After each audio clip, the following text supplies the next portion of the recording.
When I was 17, I had a secret crush on someone. My family was poor, so I saved up for a whole year just to buy him a birthday gift. On the day my mom had the accident, I left school early, just in time to hear him chuckling to his friend. Even a third-place prize from a restaurant would be better than this junk. His friend burst out laughing and said, "I know you think it's beneath you, Ran. Just give it to me, then I could sell it for some cash to cover a few internet cafe sessions. If you want it, it's yours." Sieran tossed it to him with disgust, and his gaze happened to meet mine. At the class reunion later, I heard Sieran had been looking for me for 8 years. When our eyes met, Sieran's expression froze for a moment. The male classmate holding the watch scratched his head awkwardly and stammered, Should I return this to you?" I could see the watch in his hand was completely battered. Clearly it hadn't been treated with any care. "This watch isn't anything special, just under 1,000, but it took me almost a year to save up for it. I pinched every penny from my meal budget to get it." My gaze fell on Sierrant's wrist. He was wearing a watch today. I couldn't tell what brand it was, but one thing was certain. His watch was far nicer than the one I gave him. I silently took the watch from Sierrant's friend, looked at him and said slowly, "I'm sorry, I'll handle this myself." Sierran lowered his gaze, pursed his lips and remained silent. Feeling awkward, I rubbed the watch in my hand and turned to leave. When I passed the first trash can at the school gate, I made up my mind and threw the watch straight into the bin. I turned back and glanced at him. He lazily lifted his eyelids, a smirk playing on his lips, his eyes full of mockery. I froze for a moment, then lowered my gaze. How mortifying, this secret crush of mine. Little did I know then that Sierrant's glance would haunt my dreams, too. When I got home, my father was sitting by the door with a cheap cigarette in his mouth, his face etched with worry. My mother wasn't there. He handed me a report stating that my mother had breast cancer. My father took a deep drag from his cigarette and said, "Treating breast cancer could cost over 100 or 200,000. Your mother and I have talked it over. We're not going through with the treatment. Your mom said she's craving my braised pork ribs. You go buy the ingredients. I'll go pick your mom up in a bit." I refused to believe it, flipping through the report over and over, my voice trembling. I said, "Is it confirmed? These things are often misdiagnosed. I'll take mom for another checkup tomorrow. It must be a mistake." I stared stubbornly at my father. My father's eyes were bloodshot as he just stared at me without saying a word.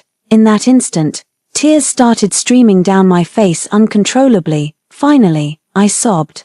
"I'll quit school, use the money for mom's treatment." My father hung his head. I know my father's grief runs just as deep as mine. With my father's right leg being disabled, my mother was the only one who chose to stand by him, never looking down on him, always encouraging him, even though our family was poor. My parents shared a deep and loving bond. In middle school, all my classmates began forming their own beliefs. I asked my dad, "Dad, what do you believe in?" He didn't really understand what I meant by beliefs, so I gave him a rough explanation. Scratching his head a bit sheepishly, he said, "My belief is your mom." Later on, I found my own faith too. I want to grow up, earn money, and show my parents the world. Now my father's faith has crumbled, so has mine. I held my father's hand and said to myself, "I'm dropping out to work. We're going to Beijing to get mom treated." My father took a drag of his cigarette and stayed silent. But my mind was made up. I told Dad to bring mom home, then we'd pack our things and head to Beijing. I headed back to school by myself. Halfway there, it started to rain. Pedestrians hurried along the road, rushing to avoid the worsening rain. It was only then that I dared to cry, my tears mingling with the raindrops. By the time I reached the school, there was hardly anyone around. I reached my hand into the grimy trash bin. The foul, pungent odor kept rising as I rummaged through it multiple times, but the watch I'd thrown away was nowhere to be found. I bit my lip, wishing I could slap my past self for tossing it out. I could have gotten a few $100 for selling it. I spent hours searching, digging through every piece of trash in the bin, but the watch was nowhere to be found. I trudged home in a daze, completely dejected. The streets were nearly empty by then, and the heavy rain was starting to sting as it pelted against my skin. When I got home, my father still hadn't returned. The home that once felt so warm now just feels cold and empty to me. I waited and waited. In the end, all I got was someone rushing over to tell me, "Your parents jumped into the river." That year, in my final year of high school, I lost both my parents and became an orphan. For 8 years have passed, yet I still can't forget what happened that day. I sat up in bed, turned on my phone, and saw it was only 4 o'clock. I whimpered softly into the empty room. Dad, Mom, as usual. There was no response. I lowered my head. For 8 years, they never once came to see me. In my dreams, there was only Sieran, a teasing smile playing on his lips, his eyes glinting with mischief as he asked me, "Got any shame left, Shuji?" Every time I shout I still have my pride. In my dream, I jolt awake, too restless to fall back asleep. I got up and started packing. After mechanically arranging my parents' funeral, I left that place for good. I moved to a new city, working part-time while studying. Juggling work and studies made life really tough, but I couldn't let myself stop. Whenever I paused, I'd feel like crying.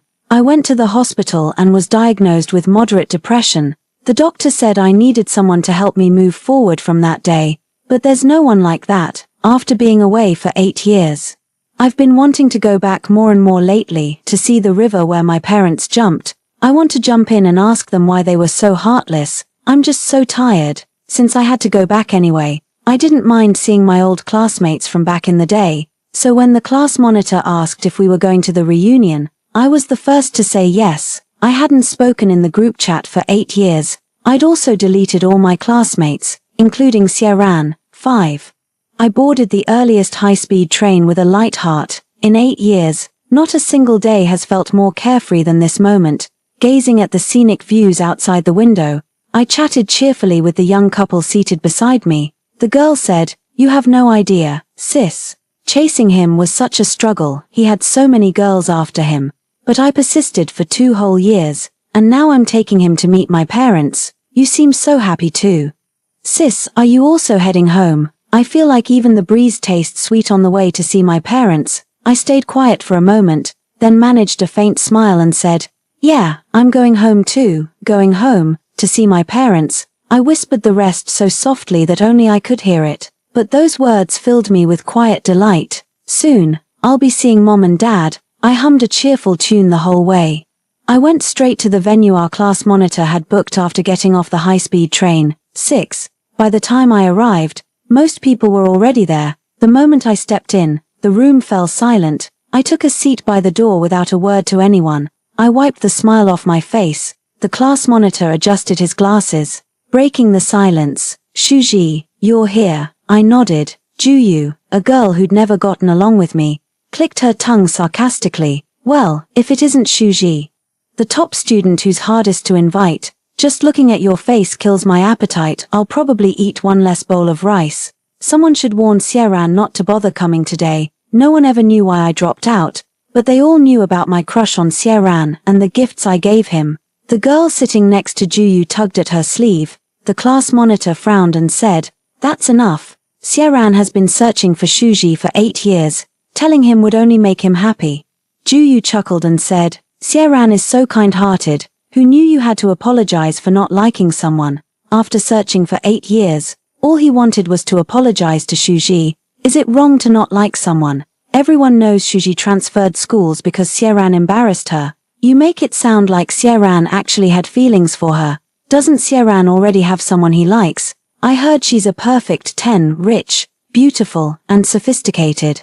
What does Shuji have going for her besides her looks, her disabled father, her dirt-poor family? Oh, come on." Juyu's words grew increasingly inappropriate, making everyone else frown. I stood up without showing any anger. "I won't be staying for dinner, so you don't need to worry about losing your appetite. I just wanted to see everyone, and now that I have, I'll be going." With those words, I pulled open the door and walked out. The class monitor chased after me, grabbing my hand with a serious expression. "Sieran really searched for you for 8 years. Aren't you going to wait for him?" Sieran's image surfaced in my mind. He was incredibly handsome, with captivating eyes, but when he looked at me, his eyes held no warmth, and a faint, mocking smile played on his lips. I shook my head and said with a smile, "I'm in a hurry. When you see him, please tell him I'm sorry for me. I'm really, so very sorry." The class monitor stood frozen in place. 7. After I left, I bought a lot of joss paper. I burned piles and piles of it in front of my parents' grave, enough to last them 100 years. After burning the joss paper, I went back home to take one last look. A layer of dust had settled over everything in the house. I didn't clean up or move anything around. I lingered by the doorway for a long while as darkness fell completely. The countryside was pitch black, so I checked my phone. It was almost 11 p.m. I hailed a cab to Jinjiang River, which lay perfectly still in the night. The occasional motorcycles passing by were all food delivery riders. Pulling my suitcase, I paused by the bridge. No one paid me any mind because I was pulling a suitcase. They all thought I was just taking a break by the bridge. Tired from walking, I waited until midnight, and not a single person passed by anymore. I left a note on my suitcase, then resolutely climbed over the railing and jumped. As I jumped, I thought I heard Sierran's voice, or maybe it was just my imagination. Don't you fucking jump, Shuji. 8. Just before I blacked out, I saw Sierran again in his high school uniform, leaning against the corridor railing. His jacket hung loosely on his frame, a lollipop dangling from his lips as he raised an eyebrow and smiled, saying, "Well, if it isn't the class president." I first heard about Sierran back in my freshman year of high school. The girls in my class would talk about Sierran every single day. Sierran was impossibly handsome, with fair skin and sharply defined features. His eyes tapered at the corners, and when he smiled, there was a captivating charm to it, both rebellious and magnetic. When we were reassigned classes in sophomore year, Sierran ended up in the same class as me, sitting right behind me. After class, a crowd would always gather behind me, chattering away. I'd never had so many people around me before. Feeling uncomfortable, I grabbed my already full water bottle and pretended to go refill it. In reality, I just hid by the back door. That's when I overheard them talking about me. What's our homeroom teacher thinking? He knows rants into pretty girls, but the only female around is the class nerd. Our teacher's ruthless. Everyone knows how many cute girls Ran dated freshman year. It's not like he's keeping Ran from girls entirely. There's always the class nerd. Honestly, Ran. I've never seen anyone as frumpy as her, who still wears those dorky square glasses. Her bangs are this thick, heavy curtain, and she's always buttoned up in her uniform like some stuffy academic. Ran, you can't possibly be into her, right? As he finished speaking, a ripple of laughter spread through the crowd. Go to hell. Those words came from Sierran. His voice carried the huskiness of adolescence, yet it was remarkably pleasant. Then, he let out a soft, derisive chuckle and murmured, "Do you really think I, Sierran, have such low standards?" I froze for a moment, glancing down at my faded shoes and school trousers. Suddenly feeling a pang of embarrassment, I lowered my head and didn't return to my seat until they had moved on from the topic, slipping back quietly. 9. Every time class ended, my seat was never really mine. There was a constant stream of girls coming to see Sierran. Sierran never turned any of them away. Later, the school added a swimming class.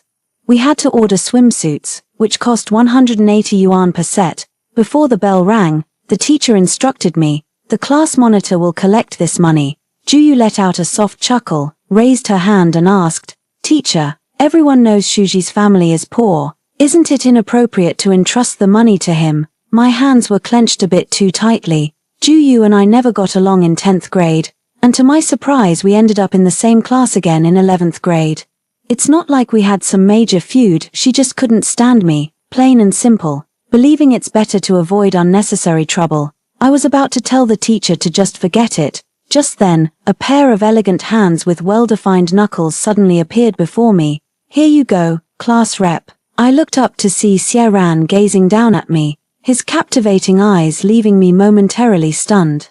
Perhaps I had been staring too long, because the person next to Sierran nudged him and quipped with a smirk, "Well, another one bites the dust." Hearing that, I snapped back to reality, only for Sierran to suddenly lean in close.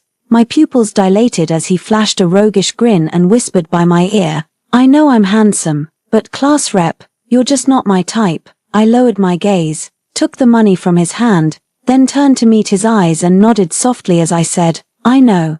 Sierran was taken aback for a moment, then raised an eyebrow and said, "Good, study hard, class rep." With that, Sierran straightened up and left the classroom, casually bouncing the basketball. 10. The rest of the class hadn't heard what Sierran said to me, but they could tell he seemed to treat me well, so they all handed their money to me. Juyu reluctantly gave me the money, but not without a warning. Stay away from Sierran. Look at your family background, it's like a toad lusting after a swan's flesh. I ignored her, quietly collected all the money, then used my living expenses to pay for the swimsuit. After counting to confirm I had enough, I immediately handed it over to the teacher without delay. School had just let out at noon, and by the time I finished paying, they had almost finished eating. I took a steamed bun from my bag and started munching on it in the empty classroom. My mind was completely occupied with figuring out how to find a part-time job to cover living expenses. If I asked my parents for the money, they'd definitely give it to me, but I didn't want to. Halfway through my bun, Sierran walked in. He seemed slightly surprised to see me. I only glanced at him before lowering my eyes and quietly nibbling on my steamed bun. Sierran walked straight to his seat. Suddenly, he poked me and asked in a hoarse voice, "Finished eating, class monitor?" I stuffed the last bite of steamed bun into my mouth, turned away, and gave a silent nod. He turned sideways and lifted his uniform, revealing a large, bleeding abrasion on his waist. Tilting his head with a grin, he asked, "Could you help me apply some medicine?" Chewing the bun quickly, I nodded and murmured softly, "Okay." I walked over and crouched beside him, rummaging through the first aid kit with a furrowed brow as I asked, "Why didn't you get iodine? Rubbing alcohol stings like hell." Sierran chuckled softly. Real men don't fear pain. The moment Sierran finished speaking, I dabbed a cotton ball in alcohol and began cleaning his wound. Hiss. I lifted my gaze to meet his and retorted, "Real man." Sierran looked down at me, paused for a moment, then chuckled and said, "Class rep, your eyelashes are really long." His tone was completely casual, just an offhand remark, and I knew it well. I lowered my gaze, but the movements of my hands grew more forceful. Sierran stayed silent.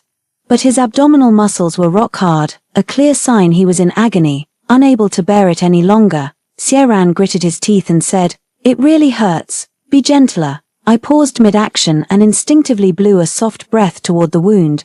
After I finished blowing, I froze, and Sierran froze too. Then neither of us said another word. 11. Even after applying medicine to Sierran's wound, our relationship remained as distant as strangers. After class, I could even see him walking other girls back to their dorm. There's a huge tree right in front of our dorm. Sierran and that girl were standing under the big tree. She was really pretty, a senior in her final year of high school. She stood on her tiptoes and puckered her lips at Sierran, but just as he leaned down, his eyes suddenly darted in my direction. I quickly turned my head away. Sierran averted his gaze, then just leaned down to pinch the girl's cheek before walking off with a smile.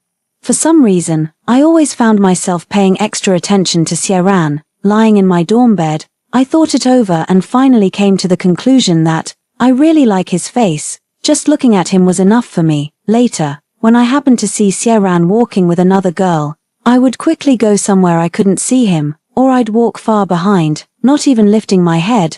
I figured this way I wouldn't offend Sierran. When Sierran got hurt again, he came to me with medicine in hand. This time it was his arm. Leaning one hand on the desk, he flashed his injured arm at me with a wink and said, "Class rep." I had just picked up the bag when I noticed the senior from 12th grade had arrived. I bolted upright from my seat and bumped my head against Sierran's chin. "Ouch, class rep, if you want me dead, you don't have to use your head like that. What if I end up with brain damage?" As he said this, he reached his hand toward my head. I stepped back to avoid Sierran's hand.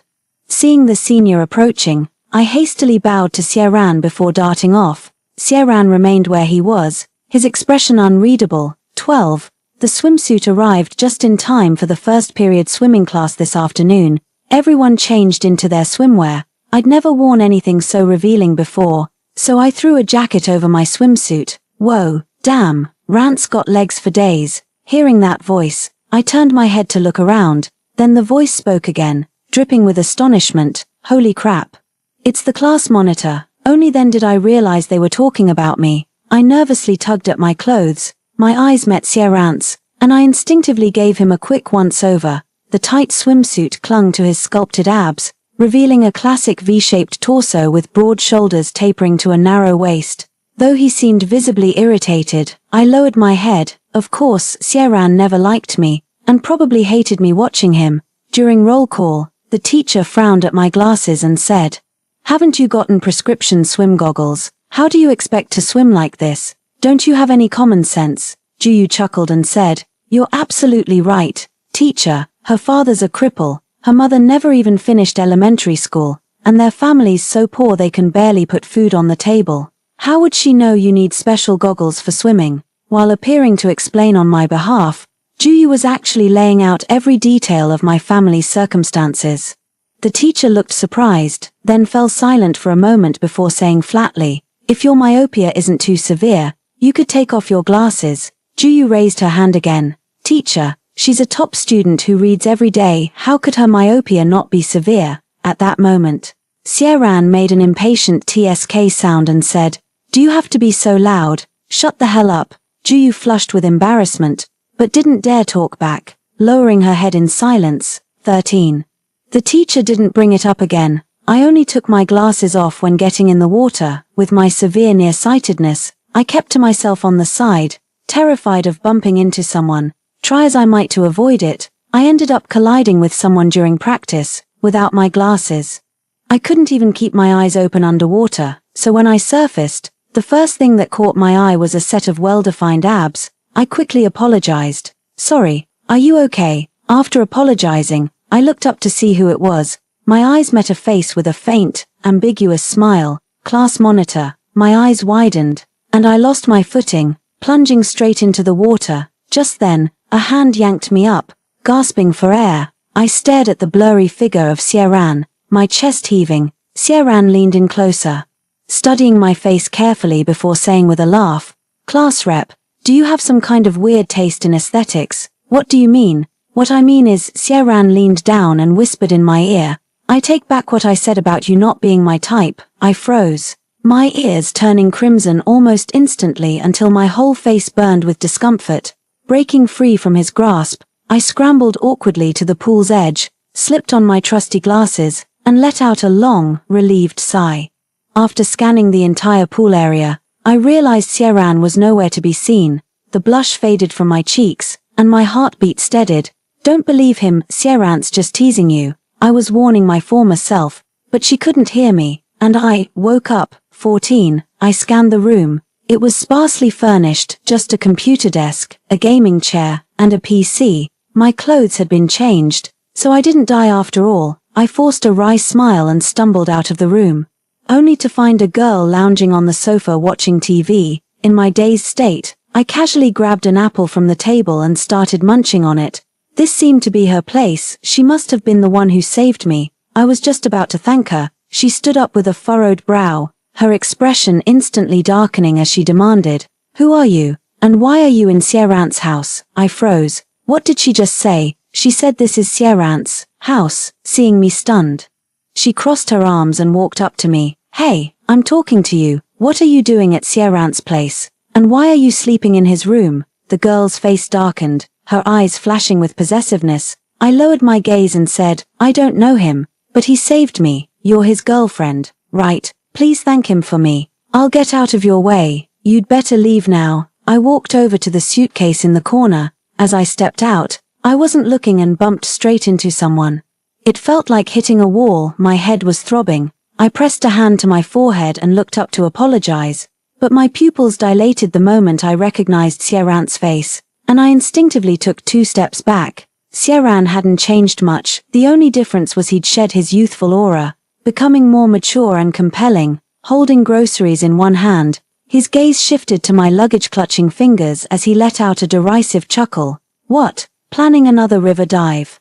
I met Xieran's gaze steadily this time, and murmured softly, Xieran, am I in your way? Hearing this, Xieran's expression froze for a moment. Coming back to his senses, he asked, Shuji, want to grab a bite to eat? I shook my head. No time to eat, I'm running late. Xieran lowered his gaze, his hand tightening around the grocery bag. Must you go through with this? I looked up and met Xieran's eyes with seriousness, saying, You shouldn't have saved me. I just wanted a home too.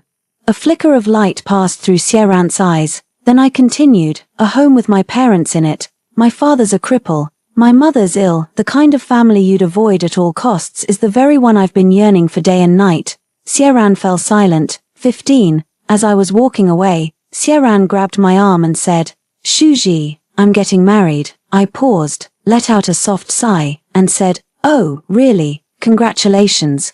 Will you come to my wedding?" Sieran turned to look at me. His eyes as mesmerizing as ever. "Was it my presence that made your wedding perfect?" I retorted. Sieran gazed at me for a long moment before parting his thin lips to utter a single word.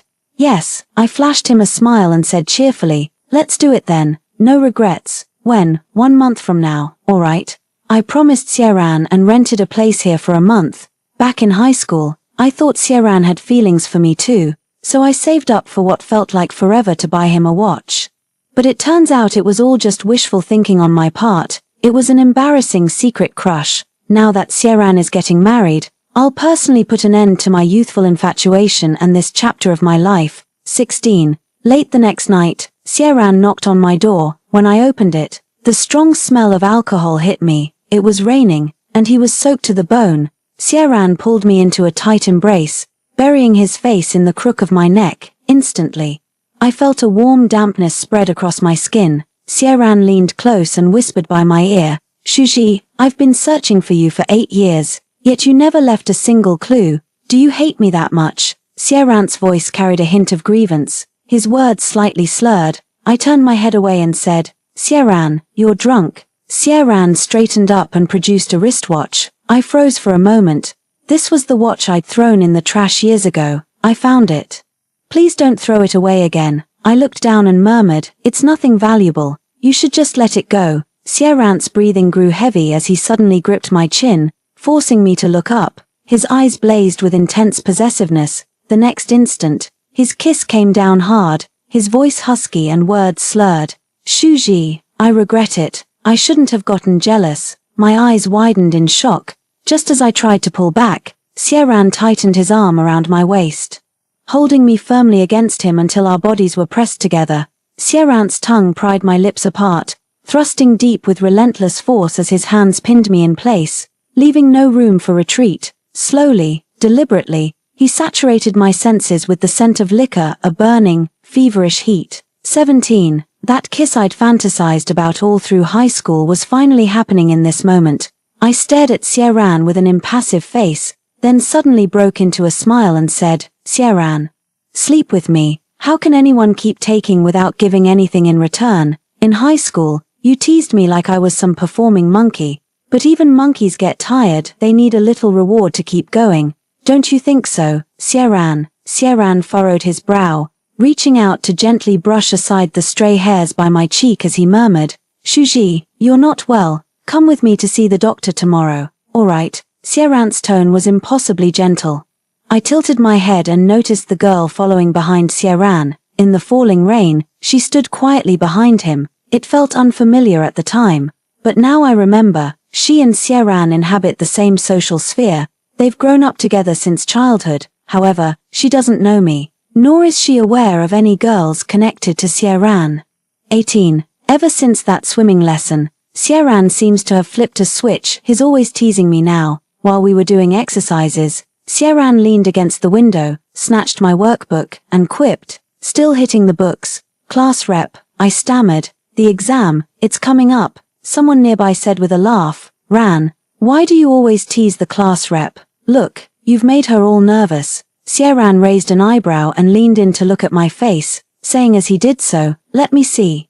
I kept my head down the whole time. While playing basketball, Sieran declined the water offered by other girls with a laugh and said, "Sorry, but our class monitor already got water for me." Little did he know I hadn't brought any water for him. Hearing that, I immediately ran off to buy him some. During the sports meet later, Sieran brought a girl along. Throughout that time, Sieran didn't even glance my way. I saw him coaxing the girl. "Where am I supposed to find an umbrella for you, princess?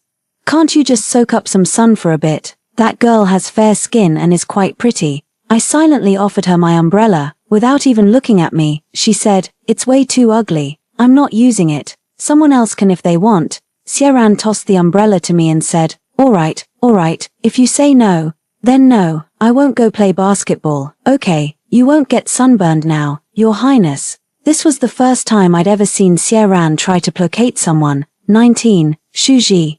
Sieran called out to me. I snapped out of my daze and gave him a distant nod. "I'll see a doctor." I promise I'll be perfectly healthy before your wedding. Sieran, don't worry, I won't ruin your wedding. You have my word. Please just go. Sieran was already standing by the door. With one swift motion, I shut it, cutting off both him and that girl. Sieran pounded on the door, shouting, Shuji, Shuji. Then I heard a girl's voice, but couldn't make out the words. But Sieran didn't knock again. I took some pills and lay down on the bed. I suddenly dreamed of my parents. During the summer vacation of my sophomore year in high school, our family was harvesting rice. Juyu, wanting to embarrass me, rallied most of the class to help with the rice harvest. My parents brought out the best food to treat them. My parents didn't notice the disdain in their eyes, but I did. Sieran was the first to speak up. Uncle, this fish is delicious. It's wild caught, isn't it? My dad nodded with a smile.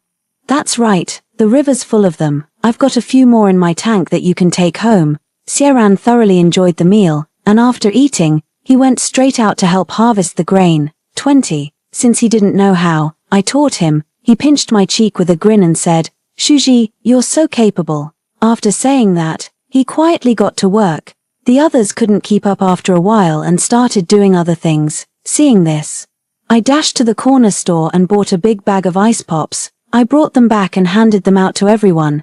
Juyu crossed her arms and said, We're working for you. The least you could do is treat us to something decent. You should be embarrassed to offer such cheap ice pops. I quickly replied, These are great for quenching your thirst. Sieran did the most work throughout the entire process. My dad kept praising him. Everyone else left one after another. But Sieran kept working until dark. Once it gets dark, the roads become difficult to travel. My dad said, Son, why don't you stay the night? I'll have Xiaoji set up a bed for you. My room was on the second floor, while Sieran made a bed for himself on the balcony. The walls were thin, and I could hear Sieran tossing and turning, unable to sleep, so I lit some mosquito-repellent incense and brought it over to him. The moment I approached him, he opened his eyes and said with a smile, What's this, trying to take advantage of me while I'm asleep? Class Rep. 21. I set down the mosquito coil, crouched beside him and asked softly, Are you in pain somewhere? Sieran was raised like a delicate flower. When had he ever done farm work? Even if he didn't say it, I knew his body must be aching. In the darkness, I couldn't make out Sieran's expression. After a moment of silence, he replied in a hoarse voice, It does hurt. I placed my hand on his arm. Let me massage it for you. Once the stiffness eases, you'll feel better. I quietly massaged Sieran's arm, noticing his body temperature was steadily rising, and asked, Are you feeling hot? He cleared his throat lightly and said, Not at all. Class Rep, you're really good at this. I'm feeling much better now. After a moment of silence, I thanked him. Sieran, thank you for today. If it weren't for you, my parents and I would still be stuck with this for days. Sieran suddenly cupped the back of my head with one hand and gently pressed me down. All I could see clearly were his eyes, burning with intensity. He asked, Can I have a kiss? I froze for a moment, but then nodded. My nod seemed to catch Sieran off guard. He released my hand and said, Just kidding. I kept my hands moving and simply murmured, Amham. 22. When senior year began, Sieran became somewhat distant toward me. I was already saving up back then, thinking it would be my way of repaying Sieran for his help. Since I had good grades, people often came to me with questions. One of them was Yu Jie, who'd approach me 7 or 8 times a day. When Sieran passed by, he remarked with a sarcastic smirk, Yu Jie, are you treating the class representative like a free tutor? Then he leaned down and said to me, Shuji, you could make a fortune with this. His tone was somewhat sarcastic. I frowned, wondering what I had done to offend him. But I didn't say a word. It wasn't until I gave Sieran the watch I'd saved up for ages to buy. That day I left early and overheard what Sieran said. Only then did I realize Sieran had never really respected me. He treated me like I was some pet to amuse himself with. They'd play with me when they were in the mood, and ignore me when they weren't. There was never any real affection. 23. After getting up, I went to the hospital. The doctor asked me, What seems to be the problem? I said, I was previously diagnosed with moderate depression. The doctor let out a long sigh and said, Moderate is still manageable. Let's run one more test. I nodded and took the examination form, but had a sudden change of heart halfway through, so I just left. The moment I stepped out of the hospital, I ran into Xieran waiting at the entrance. He walked over and asked, "Did you get checked? What medication were you prescribed?" I was a bit annoyed, but still lied with a smile, "I've done everything." The doctor said I'm in great shape. Xieran furrowed his brow. "Shuji, you know, when you lie, your gaze becomes unusually intense." I wiped the smile off my face and looked up to ask, "Xieran, are you into me or something? You're always so attentive. Does your girlfriend know about this?" I wouldn't have asked if I were worried about him mocking me, but his response completely caught me off guard. He lit a cigarette, took a drag, and said with a smile, "Yeah, I like you." Xieran's voice exploded right by my ear. 24. My shock lasted only a second before I replied with a light laugh. "I don't like you, Xieran. I know, I'm pursuing you." Xieran stubbed out his cigarette. "Then die with me, Xieran." I stood there waiting for Xieran's answer. He stared at me for so long that I lost my patience. Just as I turned away, Xieran's voice came from behind me, saying, "Okay, then," holding my hand, he asked, "How do you want to die, drowning, or jumping off a building?" I fell silent. "You still have a wedding to attend, Xieran." Xieran seemed dead set on his stance. He let out a scornful laugh. "The marriage was just a scheme to keep you around. Why would I get married? And who would I even marry? What about that girl?" "Are you talking about Jiang Shui?" Xieran asked. I nodded. "So that girl's name was Jiang Shui." Xieran rubbed his temples. "She's my brother's girlfriend. Wouldn't it be inappropriate for me to make a move on her?" "That girl is Xieran's brother's girlfriend." 25. "But you clearly have feelings for her." I didn't finish my sentence. Xieran chuckled wryly. "How could I not be okay? My brother actually hit me. Since we've come this far, I might as well say it all. Last night she came to me specifically to talk me out of it, and back then, I only said those things because I was jealous. The gift you gave me, it's perfect." I felt a bit dazed, as if I saw Xieran from high school smiling and saying to me, "Class rep, this watch is really something." After clearing the air, the wall in my heart should have crumbled, but I still felt incredibly suffocated. I pushed Xieran away, my expression serious. "But the Shuji of today is not the Shuji from back then. Just go." Xieran didn't leave, instead sticking to me like a shadow. I was getting impatient. "You're going to ruin my chances of finding a boyfriend." All I wanted was for Xieran to not be around. As for a boyfriend, that was completely out of the question. But Xieran still shamelessly stuck by my side. "Shuji, wouldn't it be nice if we both attended to you together?" My face flushed slightly before I sneered. "Do you even have abs anymore? What makes you think you can compete with him? Your thick skin." Xieran lifted his shirt, grabbed my hand and pressed it firmly against his abdomen, sliding it up and down as he rasped, "Do I keep touching?" I tried to pull my hand back, but Xieran wouldn't let me. Instead, guiding it further down, he grinned at me, leaning close to whisper in my ear, "I've wanted to do this since the first time we went swimming." 26. Xieran's shamelessness knows no bounds. "You're always by my side, dragging me to all these obscure, out-of-the-way places, but they all have one thing in common, they're places of worship. Since when did you start believing in this stuff? And my beliefs are all over the place." He chuckled and said, "Well, I hope they all watch over you." I was stunned. Xieran pestered me for a whole year like that until I finally gave in, and we quickly got our marriage certificate. Xieran's parents couldn't have cared less about it. Xieran said to me with a laugh, "I'm used to it. Since we were kids, neither of our parents ever really cared for my brother and me. They just gave us some money and put food on the table." That's when I realized Xieran's parents had a very troubled relationship.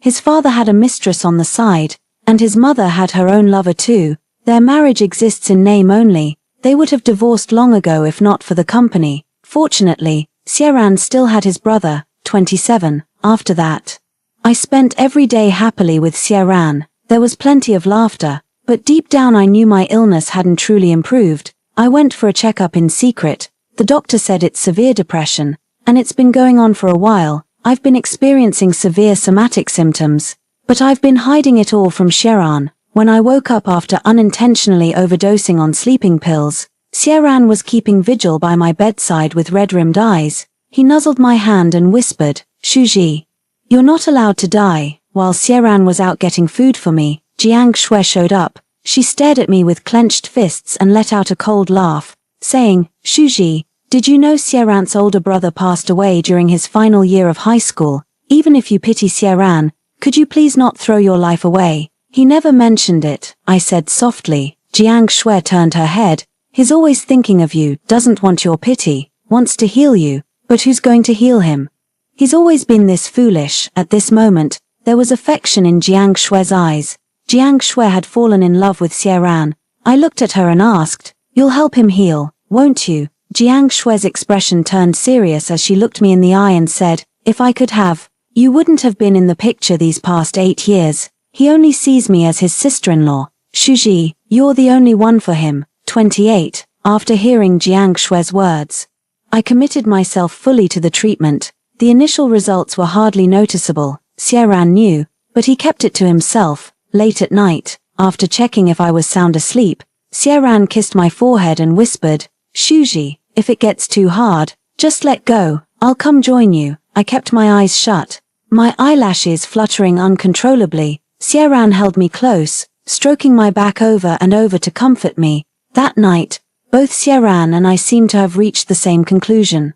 If life is truly this unbearable, let's end it together. Just as everything was in place, I was suddenly overcome by violent nausea. The medical report confirmed I was pregnant. The fetus was already 4 weeks along. I froze, and Sierran froze too. At that moment, the wall around my heart seemed to suddenly crumble. I turned to share a smile with Sierran, and we walked home hand in hand under the setting sun. Sierran excitedly patted my stomach and said, "Feel like having fish for dinner, Shuji." I could almost see Dad speaking with a beaming smile, while Mom listened tenderly. I nodded gently and whispered, "Let's eat." Story 2. Sebastian has an ex-girlfriend who was in a vegetative state. Since we started dating until now, he would visit her every week, but I've never been angry or jealous. It's only because Sebastian said that as long as we'd been in love for 3 years, he'd propose to me and marry me. However, on our 3rd anniversary, instead of a proposal, I got the news that his ex-girlfriend had woken up. When I rushed to the hospital and saw Tiffany hugging Sebastian, crying and laughing, I finally dared to believe the news I just heard in the restaurant. They said Tiffany had woken up. They said they never expected that during the years she was in a vegetative state, her boyfriend had still stayed by her side, but they didn't know that the boyfriend they were talking about was already dating me for 3 years. Today, Sebastian, who was supposed to propose to me in the restaurant, was holding another woman's hand. With his back to me, he was sobbing uncontrollably. I pushed the door open and called his name softly, "Sebastian." Hearing me, Sebastian turned around abruptly, with a flash of panic and embarrassment in his eyes. "Iris, why are you here?" As soon as he said that, everyone in the room looked at me. Even Tiffany asked in a croaky voice who I was. Under my gaze, Sebastian lowered his head, looked at Tiffany, and said word by word, "The sister of a friend, she's working as my assistant. Maybe there's an urgent document for me to sign." I understood every single word Sebastian said, but I couldn't make sense of them when put together. He pulled me outside the ward, looking guilty. "I'm sorry, Iris. Tiffany just woke up. And the doctor said she can't be stimulated at all. Also, her memory is a bit muddled right now. She thinks we haven't broken up yet. So, could you help us out?" He said us, right in front of me. He referred to him and Tiffany as us. My tears slid down involuntarily. "Sebastian, do you remember today?" Someone in the room shouted for Sebastian, saying Tiffany was getting agitated again and they couldn't control her. Sebastian held my shoulders and looked at me carefully. "Iris, I know it was wrong of me not to wait for you to get off work today. You go home first. I'll come to you after I calm Tiffany down." Then he turned around and left, not even giving me a chance to finish my sentence. I stood outside the door, looking through the small window at Tiffany hugging my boyfriend tightly on the bed, while Sebastian patted her back gently, just like how he'd pat me whenever I'd act coquettish in his arms. I turned the doorknob and walked in.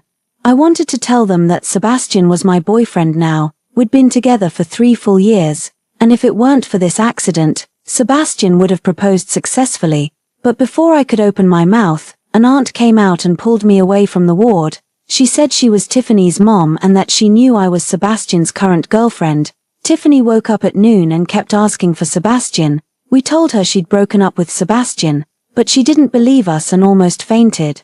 That's why I called Sebastian over. The doctor said it's already a medical miracle that she woke up. She can't be stimulated even a bit. Girl, I'm begging you. Don't tell her the truth, okay? Tiffany's mom had white hair all over her head. Clearly, she'd been worn out over the years because of Tiffany's illness. But I was Sebastian's girlfriend. How could I pretend to know nothing and watch him act all lovey-dovey with another woman, just as I was about to speak? A group of people pushed me into Tiffany's ward. When I accidentally fell, Sebastian happened to look over. Those people were the mutual friends of Tiffany and Sebastian. They congratulated Sebastian on finally having his girlfriend wake up after waiting for so many years. I was standing just 3 meters away from Sebastian, watching him smile and nod, watching him hold Tiffany's hand tightly, and watching him try his best to ignore my gaze. Sebastian and I had been together for 3 years. But even before we dated, I knew he had a vegetative ex-girlfriend. The two of them had been together since freshman year of university, with a very stable relationship. After graduation, Sebastian joined a big company, and Tiffany became an actress in a ballet troupe. Later, Sebastian wanted to get married, but Tiffany thought it was too early, so he had to wait. Eventually, they had an argument and broke up. A week after the breakup, Tiffany accidentally fell from the stage during rehearsal, hit her head, and became a vegetative state. The doctor said she might never wake up. Sebastian didn't say anything, but he'd visit her every week and also find time to accompany Tiffany's parents during festivals. They were each other's first loves. If it weren't for this accident, they might have gotten married and had kids smoothly. When I applied to be Sebastian's assistant, Tiffany had already been in a coma for a year. It took me another whole year to get Sebastian to notice me. Later, when I summoned the courage to confess, Sebastian was a bit surprised. Do you know about my ex-girlfriend? Do you know I visit and accompany her every week? I knew, of course I knew. I'd liked you since high school. I got into the same university as you for you. I watched you shine brighter and brighter in the crowd. Watched you and your girlfriend become the model couple on campus. Watched you cry your heart out when Tiffany fell into a coma. And also watched you achieve success in your career but stay alone. As long as I could be by your side, I didn't care about anything. Of course, I didn't say these words out loud. I just looked at Sebastian firmly, my eyes burning. I shook my head. The corners of Sebastian's mouth curved into a nice arc, and he wrapped his big hand around my head, pulling me into his arms. Okay, after a pause of 1 second, he said, give me 3 years. Once the 3 years are up, I'll marry you.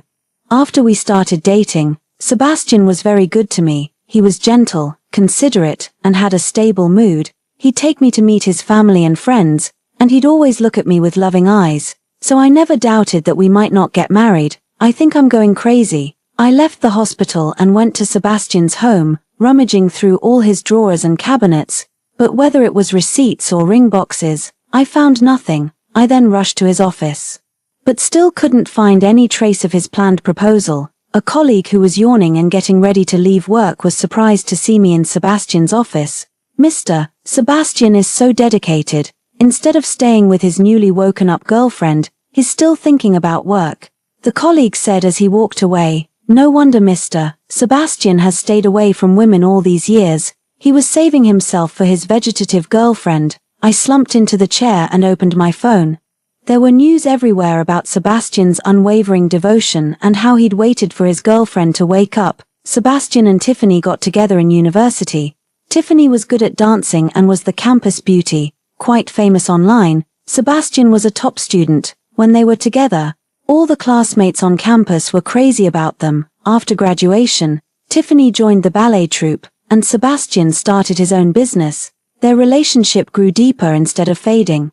More and more people were following their story online until Tiffany fell from the stage and gradually faded from the public eye, and the discussions about them online became fewer. A year later, I successfully applied to work in the company where Sebastian was, and became his secretary. I stayed by his side for another year. After Sebastian accepted my confession, because we were boss and secretary, we tacitly kept our relationship a secret. I thought that after today, we could be together openly. I moved my stuff to Sebastian's home overnight. Actually, half a year ago, he'd said he wanted me to move in with him, saying that holding me to sleep at night made him feel most at ease.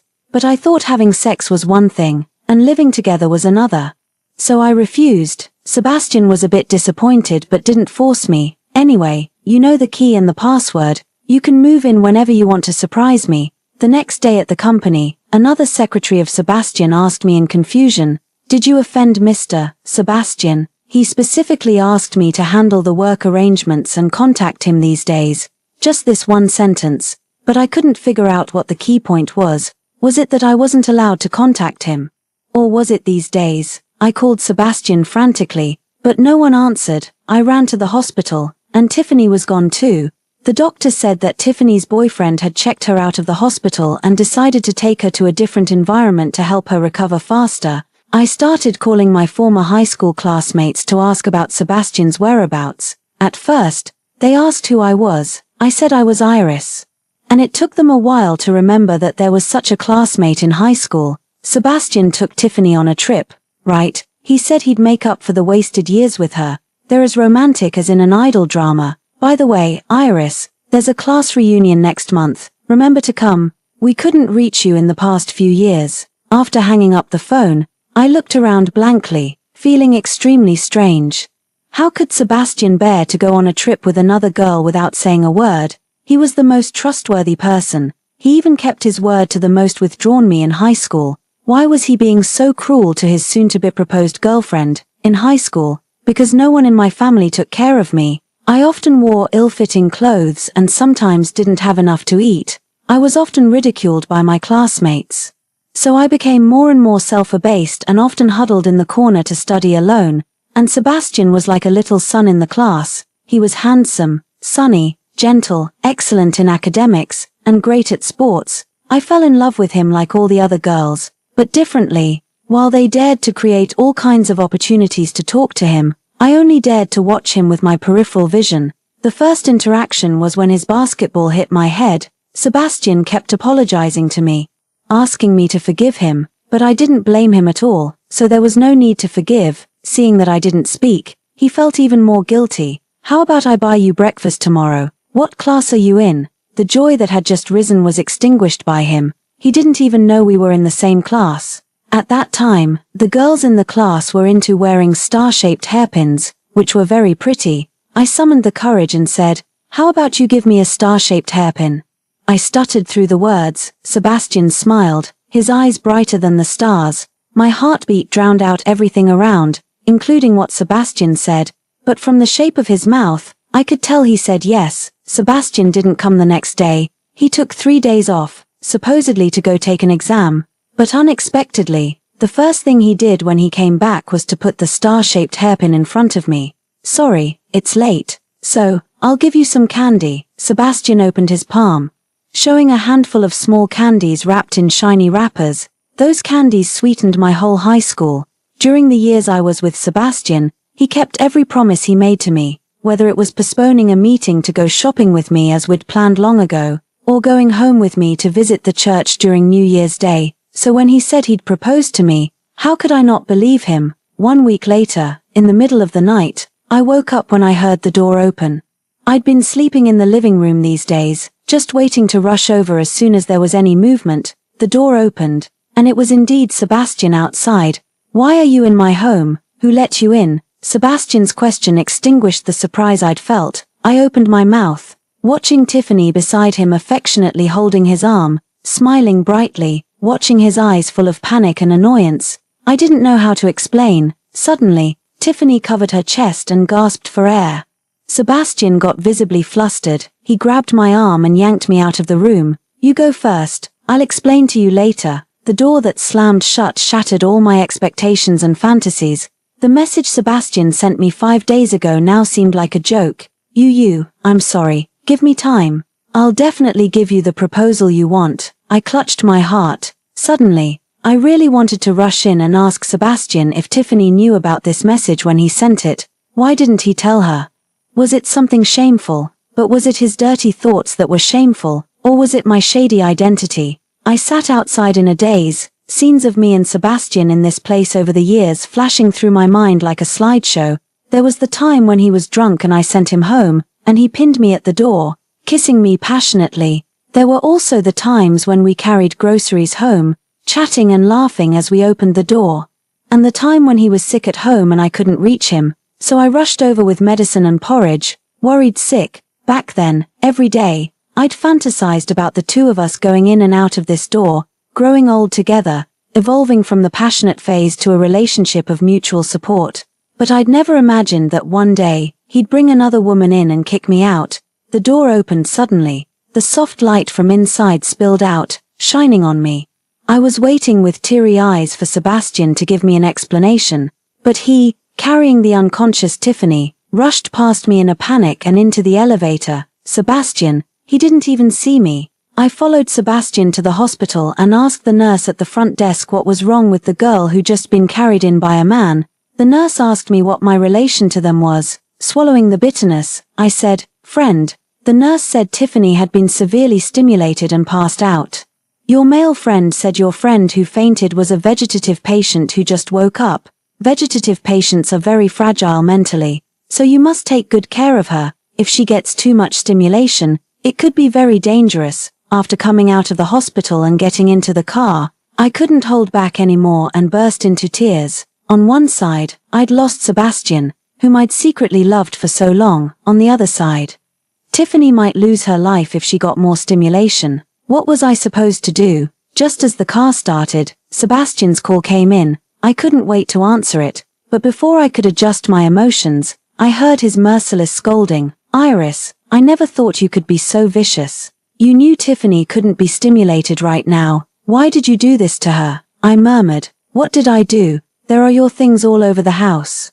How am I supposed to explain to Tiffany why there are things belonging to another woman in my room? This is the second time she's fainted since waking up, and it's all because of you. You're both girls. Why can't you just let her go? Do you want her to die? I couldn't hear Sebastian's words clearly. All I saw was a blank in front of my eyes. When I woke up again, I was lying in a hospital bed. It turned out that the white light was from the high beams of the oncoming truck. I didn't avoid it in time and crashed head-on. Fortunately, neither car was going fast, and no one was injured. I struggled to get up and have some water. Suddenly, Sebastian appeared and helped me up. I stared at him in a daze, as if I couldn't believe my eyes. Sebastian handed me the water. I'm sorry. When the nurse told me Tiffany might die, I was terrified. That's why I was so fierce. His casual apology brought tears to my eyes again. He stepped forward, grabbed my hand, and pulled my head to rest on his chest. I'm sorry. You've been wronged these days. I was so scared when I saw you being carried out of the car. Why are you so thin now? When I picked you up, I realized you hardly weigh anything. Why can't you take good care of yourself? Sebastian nagged at me, just like he did before Tiffany woke up, full of doting. Sebastian, do you still keep your word? You said you'd propose to me. Sebastian's voice choked up. Yes, of course. But you have to give me time. Be good these days. Take care of yourself, and trust that your husband can handle things here. Okay. I nestled in Sebastian's arms, feeling at ease again. I was about to say something when the ward door opened suddenly. Tiffany's mom knelt down in front of us with a thud. Sebastian, I beg you not to stimulate Tiffany anymore. It wasn't easy for her to wake up. If something else happens, her dad and I really won't be able to live. She crawled on her knees to my bedside. Girl, I know you must be a kind girl. Otherwise, Sebastian wouldn't have fallen for you. Please, for the sake of kindness, don't look for Sebastian for now. I swear to God, when my daughter fully recovers, I'll take her away and give Sebastian back to you. If I lie, let God strike me dead. Please. Tiffany's mom was crying and snotting, kowtowing non-stop. It was as if she was kowtowing not on the floor, but on my morality and conscience. I wanted to say that Sebastian was mine in the first place. You took him away from me. I held onto the hands I hadn't held for days, looking at Sebastian eagerly, seeing the tangle and pain in his eyes. Finally, I saw him make up his mind, let go of my hand again, and help Tiffany's mom up. Auntie, don't be like this. I'll come with you. When they reached the door, Sebastian glanced back at me without saying a word. I looked at my empty palm, then at the quiet ward. Everything that had just happened was like a dream. I couldn't find Sebastian anymore. I called him once, sent him a text, and went to his home once. The property management told me he hadn't been back. Whether he was hiding on his own or because Tiffany's mom begged him to, I didn't know. But the result was obvious. I held my phone, looking at the chat records in the high school classmates group. They said Sebastian was going to bring Tiffany to this class reunion. The doctor suggested that taking Tiffany to meet more people and participate in healthy social activities would help with her psychological recovery, so Sebastian had sent a lot of red envelopes in the group early on, hoping everyone would be more active and Tiffany would have a good time, everyone wasing Sebastian's generosity while admiring his infatuation. Sebastian accepted all the compliments. I thought it was time to let go of Sebastian. Since my admiration for him started in high school, I'd go back to high school to cut off everything. I arrived at the reunion venue early, wearing my high school uniform. At first, no one recognized me. When they heard my name, they were even more shocked and widened their eyes. I understood, after all. I was very plain in high school. Didn't expect you to be so beautiful now. I just smiled with my lips pursed and picked the most corner seat. Just as I sat down, Sebastian and Tiffany entered. Holding hands, the classmates, just as they'd rehearsed in the group in advance, surrounded them enthusiastically. Tiffany had a great personality, was beautiful and approachable, and quickly got along with the classmates. Sebastian brought a lot of precious red wine that he'd been collecting for years. As the bottles were opened one by one, the air was filled with the smell of alcohol. When the atmosphere was at its most harmonious, Tiffany asked, "Did Sebastian date anyone in high school?" Everyone laughed, and Sebastian affectionately tapped her on the nose. Someone who reacted quickly immediately said, "Our top student only had studies and homework in mind. Otherwise, how could he get into University A and meet you, sister-in-law?" Tiffany was satisfied with this answer but continued to ask, "Then, there must have been many girls chasing him, right? Were there a lot of girls around him?" "Not many, not many." The classmates waved their hands. He ignored everyone. When girls sent him letters, he politely refused. Besides, he was as perfect as the moon in the sky. Who would dare to pester him? Tiffany nestled into Sebastian's arms, amused. I watched as Sebastian tilted his body towards her so that she could lean more comfortably. His hands didn't stop, patiently and carefully peeling grape skins. No, there was one. A boy suddenly sat up on the couch, his face flushed. Clearly, he'd had too much to drink. Arshan always treated her the best. "Sister-in-law, you really found the right guy in Sebastian. He's kind and righteous." At that time, seeing that the girl's family was poor, he sent her breakfast for a long time. When he saw her pencil case was broken, he even bought her a new one, even at the college entrance examination mobilization meeting. When no one paid attention to her, Sebastian took the initiative to get everyone to write words of encouragement for her. Tiffany pursed her lips slightly and pinched Sebastian's arm gently. "Really, so considerate," the man continued. "That's why I say Sebastian is kind. He helped her so much but didn't even know who that girl was." The atmosphere in the private room gradually quieted down. Tiffany asked, "How do you know Sebastian didn't know her name?" The man laughed. "Sebastian. Do you remember Iris?" Sebastian's face stiffened. This usually calm man was a bit nervous at this moment. Not really." The man continued to laugh. "Your kind act made her secretly love you for 3 whole years. Her thick diary was full of your name." Someone told him to shut up. He waved his hand. "Relying on the alcohol. She's not here. She was ugly and plain. Who would think of inviting her?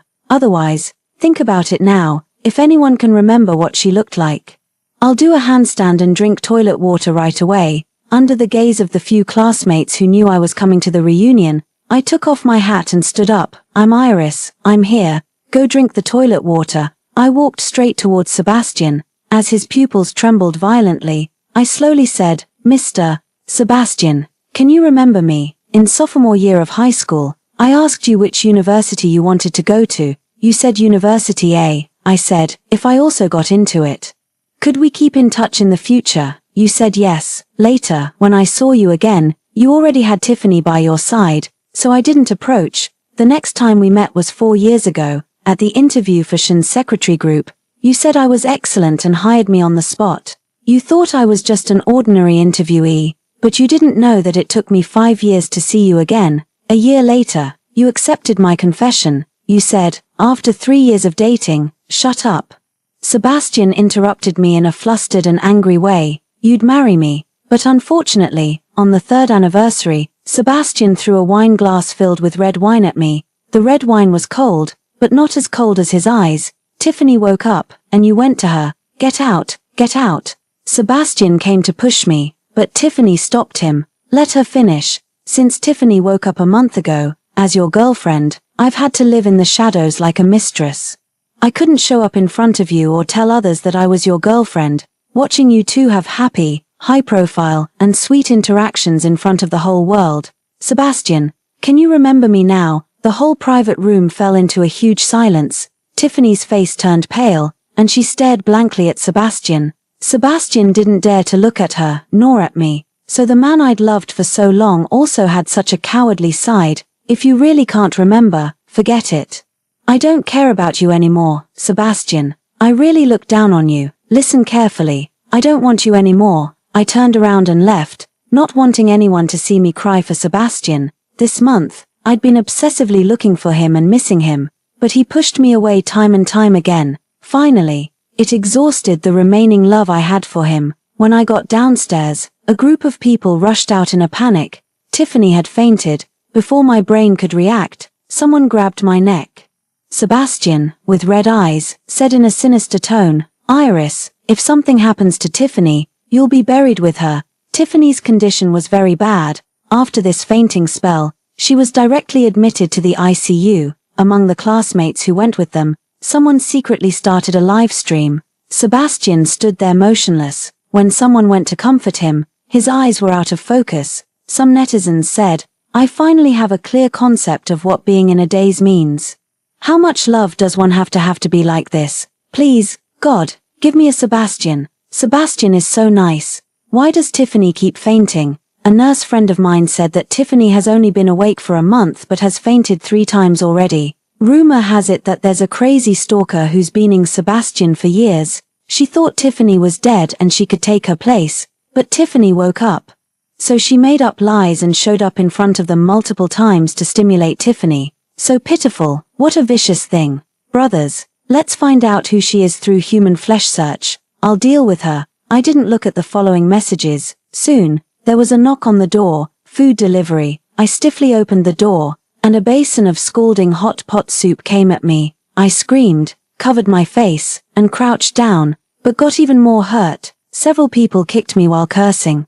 They were standing up for Tiffany, feeling sorry for Sebastian for being so unlucky to be by me, and spurning me like a pesky sticker. My screams attracted the neighbors. They opened their doors and shouted at these people to leave, or they'd call the police. Those people left, still cursing and threatening me to behave. The neighbor shook his head and sighed. Men are so cheap. 1 second they say they love you, and the next, they turn their backs on you, since you've broken up. Just stopping, Sebastian had come to my place many times, and most of the neighbors knew him. On the way to the hospital to wash my eyes, I tried to defend myself bitterly. We didn't break up, and he told me to wait for him. That's not. The neighbors, who were elders I'd known for years, just sighed deeply when they heard my explanation. Anyway, stay away from him. The doctor said there was too much chili oil in my eyes and I needed to rest well. With no strong light stimulation for a while, he also prescribed some burn ointment and told me to apply it on time and not get it wet. The neighbor sent me home and told me to have a good rest. Don't look for Sebastian anymore. Your health is the most important thing. Also, try not to go out. I didn't go out again, but those people just wouldn't let me off. They sent me all kinds of terrifying things. After I stopped accepting any deliveries, they'd come and knock on my door again and again in the middle of the night. I was forced to pick up my phone and start following the news about Tiffany again. When I saw Sebastian's name right next to hers once more, my heart had gone numb. I only wanted to know when she'd wake up and when those people would leave me alone. Finally, I got the news that Tiffany had woken up, looking at my messy, dirty room and my sickly thin figure in the mirror, which was the result of not seeing sunlight for a long time. I laughed until tears came out. When I went out, a few neighbors were standing at the door whispering. Seeing me, one of them came up and said, You, it's not that we don't want to look after you. Those people you've attracted keep making trouble, and we can't even sleep well." Following their gaze, I saw that some unknown liquid had been splashed on my door. I hung my head weakly. "I'm sorry, I'll find time to move out." When I rushed to the hospital and saw Tiffany, who had woken up, looking quite well, at least with rosy cheeks and bright eyes, I let out a sigh of relief. It was good. As long as she was okay, those people probably wouldn't be angry anymore and wouldn't trouble me, right? But it was Tiffany who got a shock. She held an apple in her hand numbly. What happened to you? I just stared at the apple in her hand and didn't say a word. She handed the apple to me. Was it those people? Actually, you don't have to take it to heart. Some people are just so boring. They think they're heroes, but they're just toys for others to pass the time.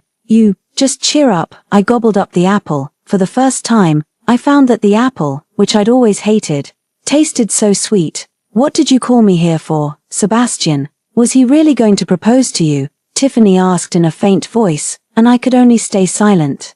Sebastian had promised me that, but I couldn't find any evidence that he had planned to propose to me that day. I have nothing to do with him anymore. For any questions about him, you can just ask him directly. I was about to turn around and leave, but what Tiffany said next made me freeze. He was the one who brought up the breakup back then. But I know him so well. He actually loves me more than he thinks. I asked him, can you really fall in love with someone other than me?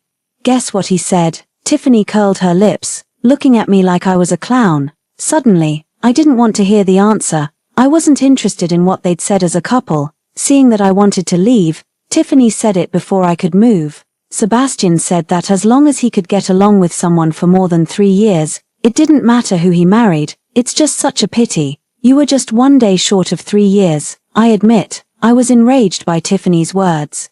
You were only in a coma for 5 years, and I was with Sebastian for 3 years. What makes you so much more important? Tiffany's face suddenly turned pale, and she gasped for breath while clutching her chest. I was about to go forward when someone suddenly pulled me back. Tiffany, how are you, Iris? When are you going to stop haunting us? When Sebastian looked at me, there was intense anger in his eyes, but the moment our eyes met, it turned into shock and heartache. What happened to you? I wasn't stirred by his sudden concern. All I knew was that he'd rubbed the blister on my arm, breaking the skin. It hurt. Sebastian. Tiffany's weak call diverted Sebastian's attention, and I covered my arm and turned to leave. I was glad that the pain in my arm could cover up the pain in my heart. I found a doctor to treat my arm. The doctor gasped when he saw it. Why weren't you careful? Such a large area of broken skin is very likely to leave a scar. And your skin is so good, it'll look very conspicuous when you wear short sleeves in summer. It hurt a lot during the bandaging, but with no one to rely on, I could only bear it. Suddenly, a pair of big hands covered my eyes and pulled my head into his arms. The strong heartbeat of the man somehow made me feel at ease. Don't look. It won't hurt if you don't look. It was Sebastian. How did you get hurt? He stopped halfway through his sentence, his voice trembling uncontrollably. Who did this? He turned my head, his eyes full of eagerness and anger. If I hadn't been worried about you and followed you, how long were you going to keep this from me? I couldn't help laughing. I was wondering what identity and position Sebastian was speaking from. A friend, a colleague, an ex. But no matter which one, I didn't want to appreciate it, and I didn't need to be angry with him about my arm right now. I waited until the doctor finished bandaging before pulling away from his arms. Mr. Sebastian, your girlfriend is still waiting for you in the ward. It's inappropriate for you to be so affectionate with me, isn't it? A trace of embarrassment flashed through Sebastian's eyes, but he still grabbed my arm tightly. I'll take you to the police. I won't let any of those who hurt you go. After coming out of the police station, I took out 200 yuan from my bag as a thank you fee. Sebastian stared at me, snatched the money, and threw it into the air. Iris. There has to be a limit to your tantrums. I've done so much. What else do you want from me? I crouched down to pick up the money one by one and stuffed it into his pocket. I want you and I to have nothing to do with each other from now on. I'm your boyfriend. Don't you think what you're saying now really hurts my heart? Do you know how heartbroken and guilty I am seeing you hurt? I failed to protect you. In response to Sebastian, I slapped him. I used a lot of force. And a red palm print quickly appeared on his fair and delicate face. Sebastian, you disgust me. I strode away, but he hugged me from behind. I know you're angry now. You don't understand me or my intentions. I don't blame you. But can you give me some time? We've waited 10 years. What's a few more months? 3 years in high school, 4 years in university, 3 years at work, exactly 10 years. He remembered clearly, but now, hearing it from his mouth, I felt that the past 10 years were better off fed to the dogs. See that phone over there? Guess if it's filming us. Will it be uploaded online soon? If it stimulates Tiffany, are you going to commit suicide to be buried with her? Sebastian's hands suddenly withdrew, taking advantage of his daze. I quickly left. When I got home, seeing the neighbors hesitating at my door, I said numbly, "I'll move out right now." As I packed my things one by one, I suddenly realized that half of my stuff was bought with Sebastian. I took a huge woven bag, trying to throw away everything related to Sebastian, but soon, the bag was full and couldn't hold any more.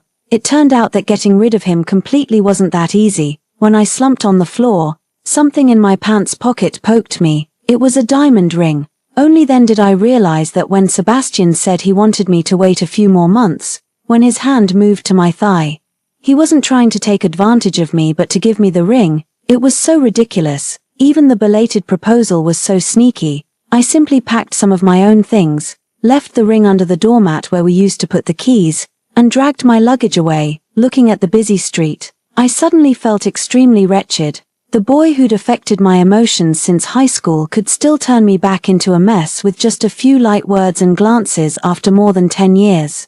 I found a nearby hotel to stay in. After sleeping for a day and a night, I decided to look for a new job on my phone. Fortunately, while I was deeply in love with Sebastian these years, I hadn't forgotten to do my job well and improve myself. Even if we dated late into the night, I'd still finish the books to read and the exercises to do. Sebastian would always say helplessly and dotingly, "Why are you so competitive? Are you afraid I won't be able to support you one day? Or are you always ready to leave me?" When it came to whether I planned to leave him, Sebastian would hold my head and force me to say I loved him and would never leave him. I said it over and over again until he fell asleep satisfied. In my heart, Sebastian was always excellent. His light was so bright that even when standing beside him, I didn't want to be completely overshadowed by his brilliance. Not long after I sent out my resume, I got several interview notices. After confirming the times, I let out a long breath. Halfway through my meal in the restaurant, some people started pointing at me while looking at their phones. I glanced over. They were watching a live stream. Sebastian and Tiffany were in it. "You're still thinking about her, Sebastian. How can you be worthy of me?" Sebastian tried to comfort her feebly. "I really made a mistake. Please don't get excited. Okay, you even got your own birthday wrong. Are you kidding me? You think I don't know our birthdays are only one day apart? You used a mistress's birthday as your password. What do you take me for? Do you think I'm still confused after just waking up, so I'm easy to fool?"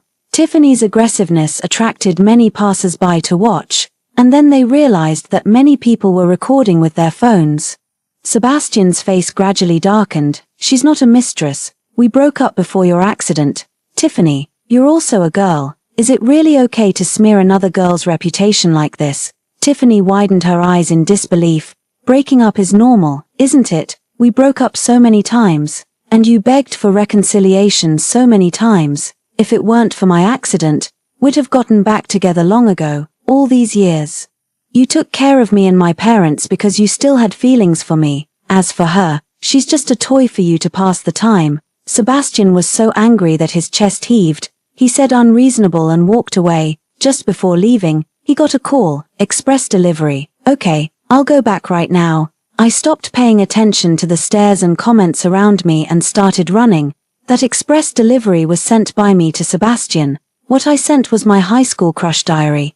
It was the evening rush hour, and the road was jammed. I ran all the way, just wanting to rush to Sebastian and grab the diary back. When I sent it earlier, I never thought the proposal would fail, so, full of happy anticipation, I chose to send this thing to him on my birthday, the day before his birthday. I didn't expect all the things that had happened these days, which made me completely forget about it. When I got to Sebastian's house, the light was on inside.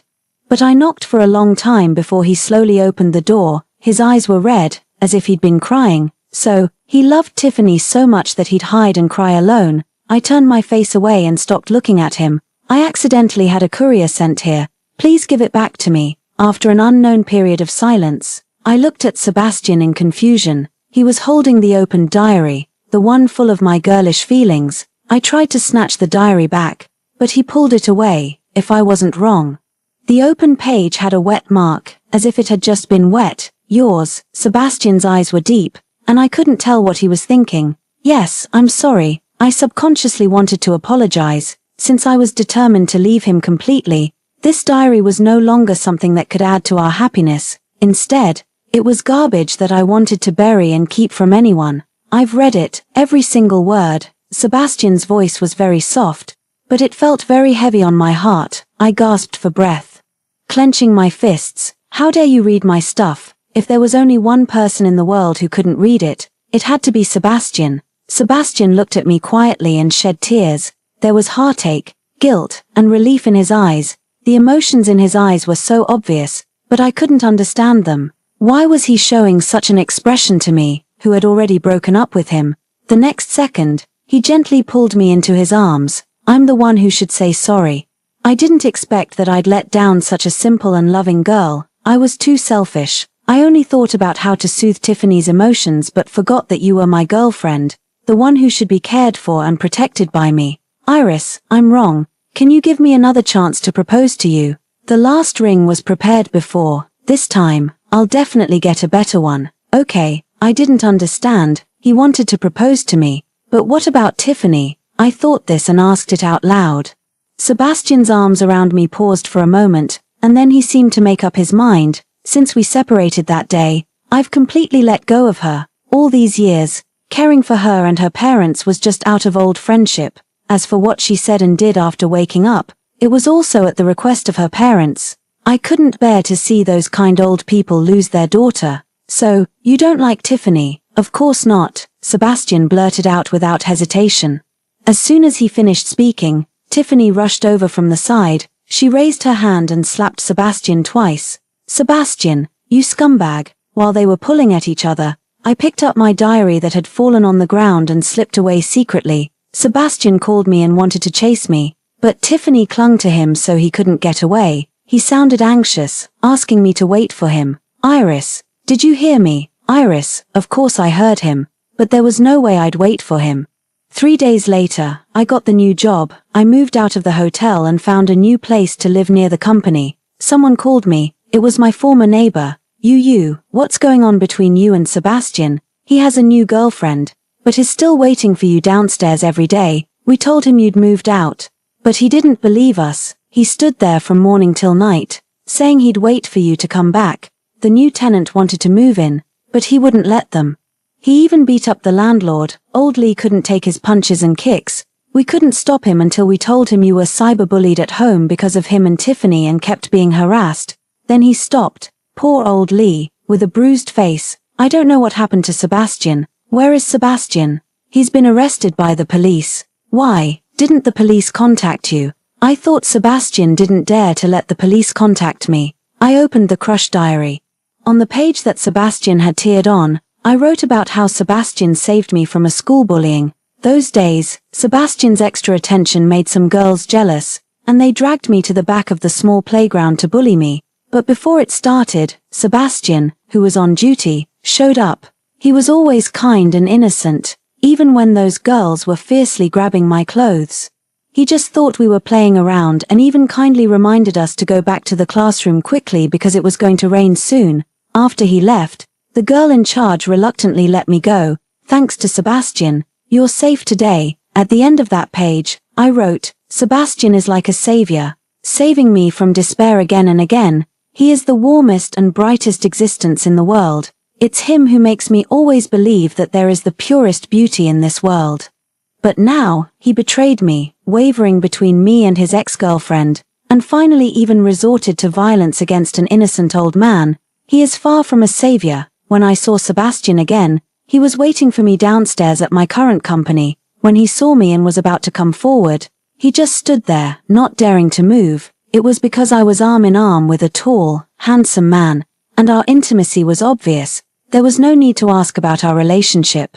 Sebastian finally left with a bitter smile, looking dejected. After he left, Nancy's girlfriend also drove over. They wanted to invite me out to play, but I really didn't want to be the third wheel, so I politely declined. When I got home, I finally let out a sigh of relief. Actually, I should thank Sebastian for his good upbringing. He wouldn't do anything too pushy. Half a month ago, Tiffany somehow got my contact information and sent me a long message. Basically, Tiffany was saying that Sebastian is a total scumbag. He can never figure out what's truly on his mind, always being indecisive, thinking he can handle everything perfectly. But people are selfish, and love is narrow-minded. His greed dooms him to end up with nothing. Iris, you're not the kind of docile, unambitious girl Sebastian described, nor are you the lovesick type who accepts whatever scraps are thrown your way. I know Tiffany didn't send this message entirely out of kindness for me. She lost Sebastian and couldn't accept it, yet she wouldn't stoop so low as to cling to him. At the same time,